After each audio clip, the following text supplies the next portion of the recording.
Provinsi Aceh. Secara umum tadi para pemohon ini menyatakan bahwa mereka keberatan dengan hasil yang sudah ditetapkan oleh KPU daerah masing-masing dan menyatakan bahwa permasalahannya ada banyak sekali, diantaranya mulai dari masalah administrasi dan juga masalah panitia pemungutan suara yang dinilai juga membantu proses pemenangan salah satu calon kepala daerah, bahkan hingga permasalahan politik uang tadi juga disampaikan dalam proses persidangan di beberapa sidang yang digelar di MK hari ini. Dan untuk sebenarnya dari 50 wilayah yang dinilai nanti akan melangsungkan sidang di sini, sebenarnya jika menurut proses administrasi hanya ada 7 daerah yang lolos proses administrasi, yaitu melalui pasal 185 Undang-Undang Pilkada yang menyatakan bahwa yang hanya akan diproses adalah yang selisih suaranya 0,5 sampai 2%. Di antaranya adalah Kabupaten Takalar, Kabupaten Gayo Luwes, Kota Salatiga, Kabupaten Bombana, Kota Yogyakarta, Kabupaten Maibrat, dan juga Provinsi Sulawesi Barat. Banyak juga tadi beberapa daerah yang memberatkan hal ini karena mereka menilai meskipun mereka tidak memiliki atau tidak memenuhi syarat dari aturan ini, mereka menilai bahwa proses pilkada kemarin ini patut harus diproses hukum karena menurut para pemohon ini banyak yang tidak sesuai aturan seperti yang sudah saya sebutkan tadi.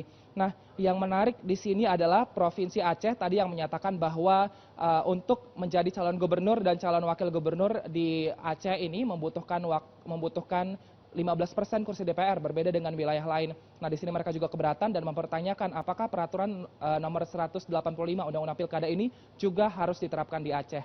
Andini. Ya, Wilson, terkait dengan kasus hilangnya dokumen kasus Dogi Yai yang akan disidangkan besok. Nah, seperti apa tanggapan dari Mahkamah Konstitusi? Apakah hilangnya dokumen tersebut akan mempengaruhi proses penggalian fakta di persidangan? Ya, Fitri, tadi kami juga mempertanyakan kepada juru bicara Mahkamah Konstitusi, Fajar. Dia menyatakan bahwa untuk masalah berkas ini sudah ditanggapi dengan serius dan juga bahkan sudah dilaporkan ke Polda Metro Jaya untuk masalah kehilangan berkas ataupun kehilangan surat kuasa ini. Namun untuk masalah persidangan besok ini akan tetap berlangsung. Kabupaten Dogi Yai, Papua ini akan tetap dilangsungkan besok hari di gedung MK dan menyatakan bahwa untuk masalah berkas ini tidak ada masalah, nanti akan persidangan berjalan seperti biasanya dan nanti juga berkas yang dilampirkan tidak seperti berkas yang pada pertama kali dilaporkan ke Mahkamah Konstitusi, namun yang dilampirkan nanti adalah berkas perbaikan yang akan langsung diserahkan ke 4 majelis hakim yang besok akan menyidangi kasus dugaan pelanggaran pilkada pada saat Pilkada serentak 2017 kemarin. Fitri dan juga Andini. Ya, baik, terima kasih Wilson Purba melaporkan langsung dari Gedung Mahkamah Konstitusi Jakarta. Nah, terkait dengan hilangnya berkas laporan ini kita akan berdialog dengan mantan Hakim Konstitusi Marwarar Sihaan terkait diduga hilangnya berkas laporan sengketa Pilkada Kabupaten Dogi Yai, Papua sesaat lagi setelah Headline News pukul 19.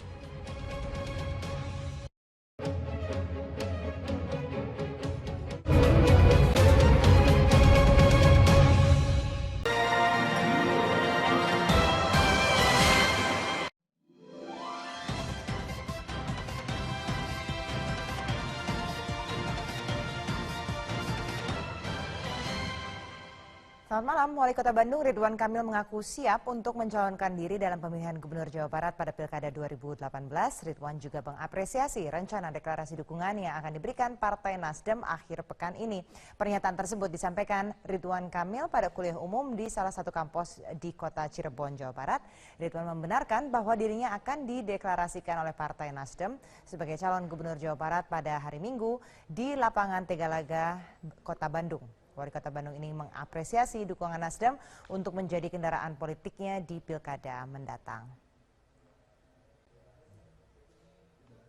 Nasdem hari Minggu, kalau mau saya undang ke Bandung, ada deklarasi dari Nasdem buat saya di lapangan negaranya. Tapi secara ideologis lebih cocok kemana Pak partai? Tidak ada ideologis yang saya ideologis itu melayani masyarakat. Dulu saya diusung Gerindra PKS kan, apakah saya menjadi wayang kan? Enggak juga.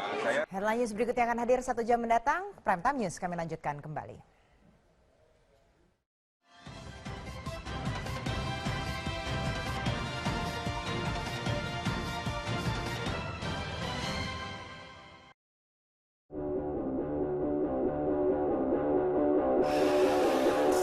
Raja mengupas fakta tentang peristiwa hari ini. Bicarakan dalam Prime Talk, Senin hingga Jumat jam 7:30 malam.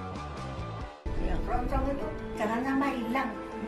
Itu punyanya kita sendiri loh. Di mana-mana nggak ada. 360 Keroncong kini jam 8 malam ini.